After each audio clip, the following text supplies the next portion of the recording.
Welcome back to 15-Minute Discourse. Today, we're going to be diving into something that's pretty trendy and also a little bit controversial. Raw milk. You've probably heard people talking about it, maybe about some benefits, maybe some concerns about its safety, but we're here to kind of sort through all that and figure out what the science actually says. Separate fact from fiction. So, are you ready for a deep dive into raw milk? Absolutely. I think it brings up really important questions about things like food safety, consumer choice, and even kind of what role science plays in our lives. Yeah, absolutely. Let's start with the basics. Raw milk. What does that even mean? It all kind of comes back to this process that we often take for granted. Pasteurization. Right. Pasteurization is this really simple but really revolutionary method of heating milk up to a specific temperature for a specific amount of time. And the goal is to eliminate harmful bacteria that could be in the milk. Little tiny troublemakers like E. coli, Salmonella, Listeria, all things that can cause some serious stomach problems. Oh yeah, tell me about it. I had a really bad bout of food poisoning once from some questionable takeout. Salmonella is no joke. It's not, and that's why pasteurization was such a game changer. It really made milk so much safer to drink and prevented tons and tons of cases of illness, especially thinking back to all those outbreaks linked to milk in the past. Yeah, it's wild to think about how common tuberculosis was before pasteurization became more widespread. Right, especially in the early 20th century, milk-borne illness was a huge problem. Like in Europe, they really adopted pasteurization early on to try and combat some of these public health threats, and it made a huge difference. So it sounds like pasteurization is super important, but why is there even a debate about raw milk at all then? What are the arguments for skipping what sounds like a pretty essential step? Well, people who like raw milk, they often point to its natural state and the idea that it retains beneficial things that pasteurization would destroy. Like some people say that it's full of probiotics, those good bacteria that support your gut health. Some people argue that it might help protect against allergies and even asthma. Right, the farm effect. You always hear stories about kids who grew up on farms, who were exposed to raw milk and had fewer allergies. Is there any truth to that? It's an interesting idea, but those studies that link life on a farm with reduced allergies, they involve kids who are exposed to so many environmental factors. It's hard to isolate the impact of raw milk alone. It's way more likely that it's their exposure to all sorts of microbes on the farm, like playing in the dirt, interacting with animals. That plays a bigger role. So it's not so much about the raw milk itself, but the whole environment. It's like building up your immune system from a young age. Exactly. I was reading a scientific review recently, and it said the benefits likely come from broader exposure to farm life, not just drinking raw milk. Okay, so maybe raw milk isn't the magic cure-all that some people say it is. But what about the argument that it's just more nutritious? Does heating milk up really destroy all the good stuff? Well, that's a misconception. Pasteurization can lower the levels of some heat-sensitive vitamins, like B2C and folate, but the overall nutritional impact is really small. Most of the key nutrients stay intact. Right. What about enzymes? I've heard that pasteurization destroys beneficial enzymes. That's not really true. Those enzymes that you find naturally in cow's milk, like lipase and protease, those are mostly there for digestion in calves.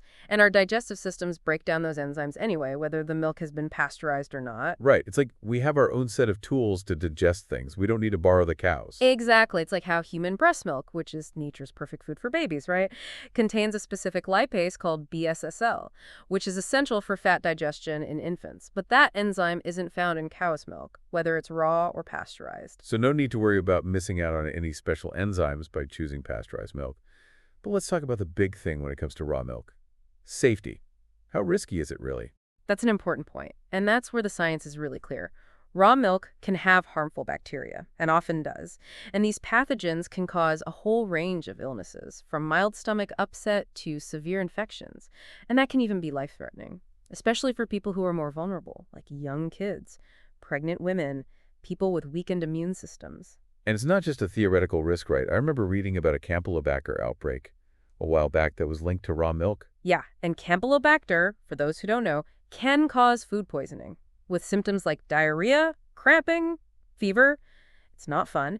And that outbreak led to a lot of people getting sick. Ugh, yeah, sounds awful. It is. And unfortunately, that's just one example. The CDC has tracked lots of outbreaks linked to raw milk. Going back decades, the evidence is clear. Raw milk has a real risk, a risk that's way lower with pasteurization. Some people would argue, though, that even pasteurized milk can be contaminated. Isn't there still a risk there, too? You're right. Contamination can happen after pasteurization. If proper sanitation isn't followed during production and distribution, there have been cases where pasteurized milk was contaminated because of things like unclean equipment or even contaminated water used in the process. Like there was this outbreak in 1995 of Yersinia interpolitica, where the milk bottles were rinsed with contaminated well water. Wow. Yeah, Yersinia is another bacteria that can cause all sorts of problems: fever, abdominal pain, sometimes even more serious complications. That just shows how important hygiene and safety measures are. Throughout the whole process, from the farm to your fridge, it's not just about raw versus pasteurized, but making sure that the milk you're drinking, no matter what, comes from a place that cares about safety and cleanliness. Exactly, and that brings us to another layer of complexity that's come up recently with raw milk: avian influenza, or bird flu. Oh, right. The outbreak in 2024 of the H5N1 strain that spread to dairy cattle, that's raised concerns about transmission through raw milk. Just how serious is that risk? And what do we know about the impact? Well, it's definitely a worry. Studies have shown that cats drinking raw milk from infected cows have had a very high death rate. The FDA has also issued warnings about potential H5N1 transmission through raw milk. That's scary. So avoiding raw milk, especially with this new threat, seems like a good idea. What about pasteurization, though? Can it get rid of this bird flu virus? That's the good news. Pasteurization is thought to inactivate the H5N1 virus, so that adds another layer of safety to pasteurized milk, which is reassuring with this new concern. Yeah, it really shows how important pasteurization is, not just for those more traditional pathogens, but these new threats like avian flu. It really does. And, there's some really interesting research going on right now looking at alternative ways to ensure milk safety. One that's pretty promising is milk acidification. Milk acidification, what is that? So basically, you add an acid, like citric acid, to the milk, and it lowers the pH to a specific level, usually around 4.1 to 4.2. And research has found that this can actually inactivate both low and high pathogenic avian influenza viruses, including H5N1, in milk, after about 6 hours of treatment. So it's like creating an environment that the viruses can't survive in. That's amazing. Yeah, it's pretty cool. It could be really helpful, especially in places where traditional pasteurization methods are hard to come by. That's fascinating. It's great to see that science is always evolving, coming up with new solutions for these new challenges. But with all this talk about risks and benefits, what are the key takeaways for someone who's trying to make informed choices about milk? I think the bottom line is, while raw milk might seem appealing, the science is pretty clear that pasteurization makes milk much safer by reducing the risk of getting sick from those milk-borne illnesses, including new ones like avian flu. So even though some people find raw milk attractive, pasteurization seems like the safest option based on what we know right now. Exactly, but like we talked about, even pasteurized milk can be contaminated, so being careful about sanitation throughout the whole milk production and distribution process is super important. Absolutely. Well, this has been a really eye-opening look at the world of raw milk. There's clearly a lot to think about when it comes to this everyday drink. Yes, there is. It's a topic that really drills together food safety, scientific evidence, and consumer choices. It really does, and it definitely leaves us with a lot to consider, especially with those new threats like avian flu and new treatments like milk acidification. How do you see this whole debate about raw milk evolving in the future? It is a really interesting question how this whole raw milk thing is going to play out, especially as science keeps advancing. Consumer preferences shift, and new technologies like milk acidification pop up. Right. Speaking of consumer preferences, it feels like there's something deeper going on here, more than just science or health benefits. Yeah, you're right. For a lot of people who are really into raw milk, it's not just about the potential health benefits. It's about food freedom, the right to choose what they eat, and a distrust of big industrial food systems. Right, I get that. There's this growing movement towards natural foods, less processed stuff, and raw milk is kind of a symbol of that. It represents a connection to more traditional farming and a rejection of what some people see as this overly sanitized food system. Exactly. It's about wanting to know where your food comes from, how it's made. And to be fair, there are small dairy farmers out there who are really passionate about producing high-quality raw milk. They're super careful about hygiene and animal welfare. But I imagine it's tough to scale that up to meet a bigger demand and keep those same standards. Yeah, that's the challenge. How do you balance individual choice with public health, especially with something like raw milk that has inherent risks? And you see this tension playing out in the regulations around raw milk. You mean how the FDA bans the sale of raw milk across state lines, but individual states have their own rules? Exactly. Some states let you buy raw milk in stores, others only allow it straight from the farm, and some ban it altogether. It's confusing for consumers. especially if they're new to raw milk. Yeah, for sure. It's definitely complicated. What about the rest of the world? How do other countries handle raw milk? It's a mixed bag. Some countries like Canada and Australia have total bans on raw milk sales for people, just like the FDA.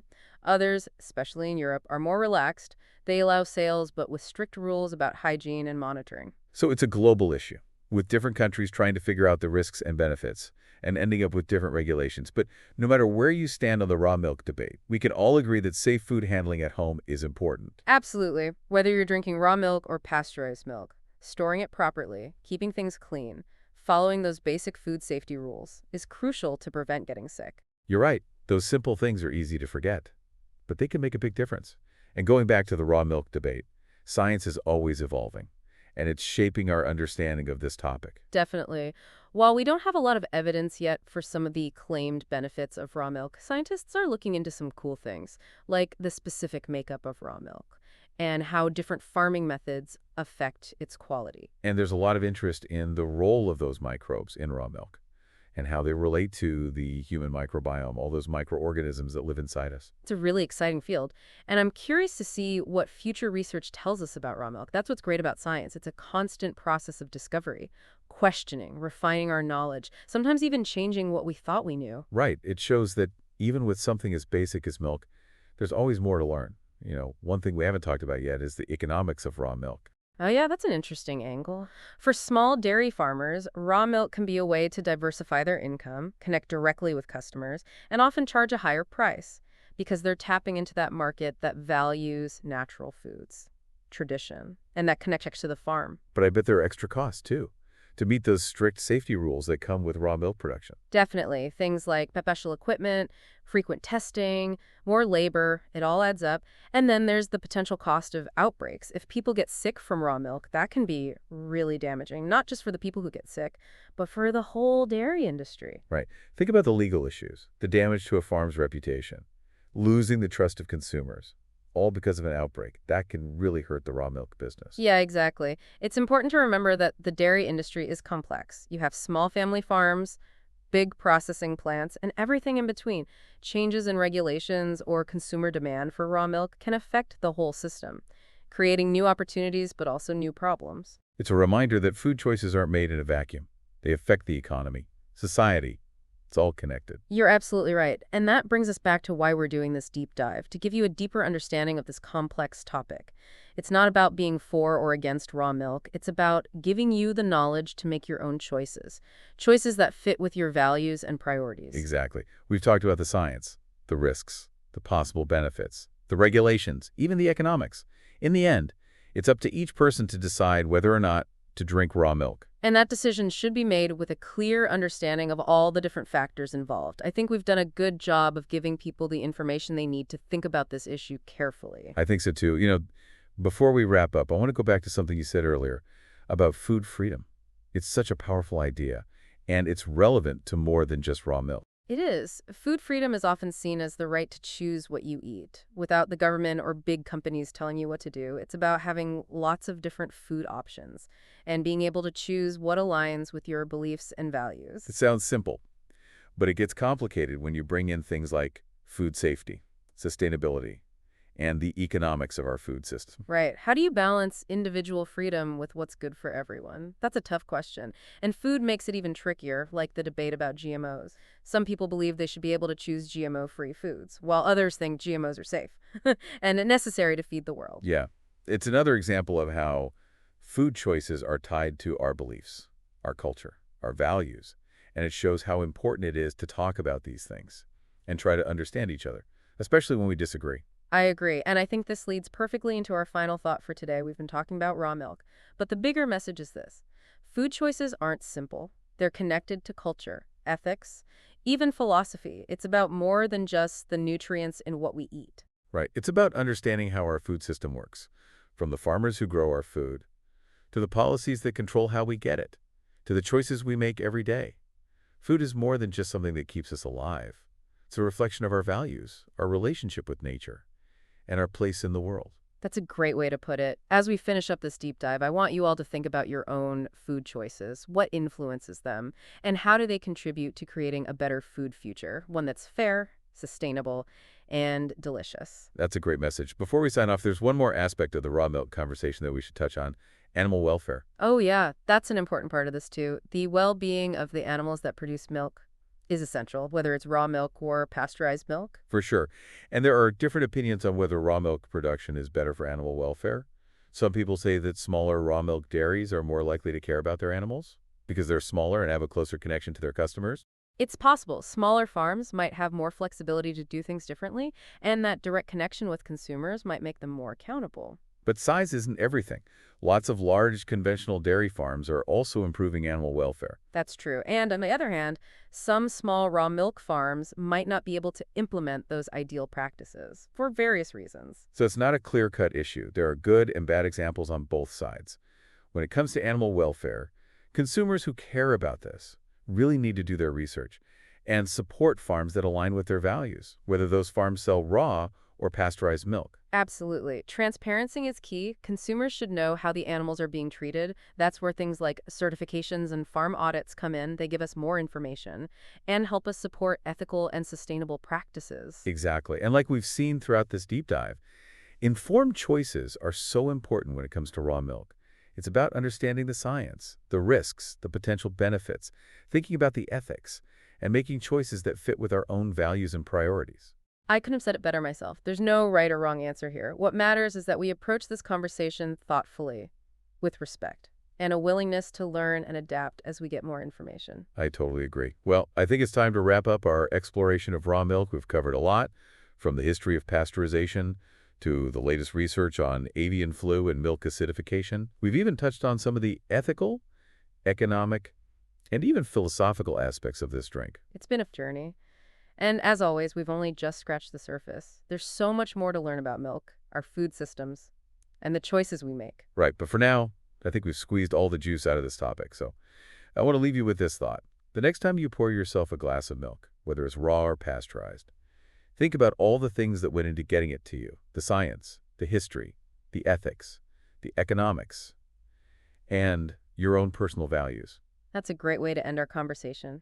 And remember, knowledge is power. Stay curious, keep asking questions, and keep exploring the world with an open mind. Well said. To all of our listeners out there, thanks for joining us on this deep dive into the world of raw milk. We hope you found this deep dive informative and engaging. And as always, we encourage you to keep the conversation going. Yeah. Let us know what you think about raw milk. What are your biggest takeaways from what we talked about today? Share your thoughts in the comments below. Let's keep exploring this complex issue together. And while you're down there, don't forget to hit that like button and subscribe to our channel for more deep dives into fascinating topics like this one. We love bringing you well-researched information in a way that's fun and easy to understand. So stay curious, keep asking questions. And join us next time for another deep dive into a new and thought-provoking subject. Until then, happy learning, everyone.